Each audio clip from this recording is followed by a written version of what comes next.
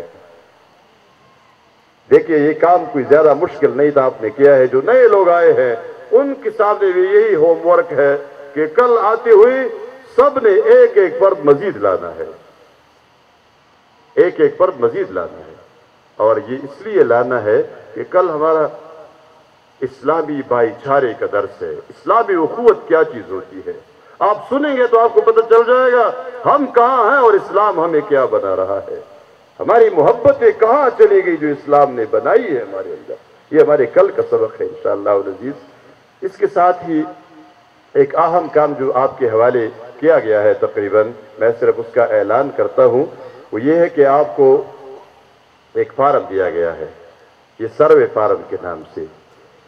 اس form میں آپ نے اس کلاس کو دیکھا سنا، اطلاع دینے میں کافی خرچہ بھی ہوا ہے. اچھا یہ نہیں ہے کہ اگلی دفعہ آپ کو ٹیلی فون کیا جائے کہ بھئی وہ کلاس شروع ہو رہی ہے آپ تشریف لے آئے. یہ بھی آپ کا پورا ڈاٹا اس میں چاہیے اور ساتھ آپ کی تجاویز بھی چاہیے. وہ یہ ایک فارم ہے، اس فارم کو آپ فل کر دیں.